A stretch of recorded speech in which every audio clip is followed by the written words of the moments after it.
Hi! இன்னைக்கு இட்லி மாவு இருந்தா ரொம்பவே சூப்பரான இந்த ஈவினிங் ஸ்நாக்ஸ் செஞ்சு பாருங்க. இது ரொம்ப டேஸ்ட்டா இருக்கும். ரொம்ப ஈஸியாவுமே செஞ்சிடலாம். ஒரு 5 நிமிஷம் போல தான் ஆகும் செய்றதுக்காக. நான் அதுக்காக ஒரு 2 கப் அளவு நான் இட்லி மாவு எடுத்திருக்கேன்.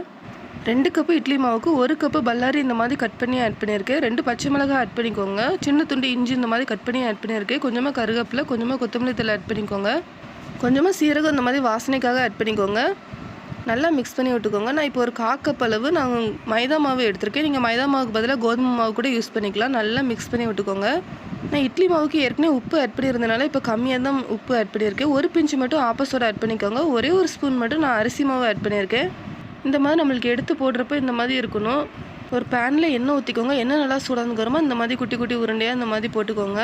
ஒரு பக்கம் வந்ததுக்கப்புறமா திருப்பி போட்டு இன்னொரு பக்கமே நல்லா வேக வச்சுக்கோங்க. உங்களுக்கு இட்லி மாவு ரொம்ப தனியாக இருந்தால் நீங்கள் ஒரு ஸ்பூன் ரவை கூட நீங்கள் ஆட் பண்ணிக்கலாம். நல்லா வந்ததுக்கப்புறமா பிளேட்டுக்கு மாற்றிக்கோங்க. நீங்கள் விருப்பப்படுற சட்னி கூட வச்சு சாப்பிடுங்க. அவ்வளோ டேஸ்ட்டாக இருக்கும். ட்ரை பண்ணி பாருங்கள். தேங்க்யூ.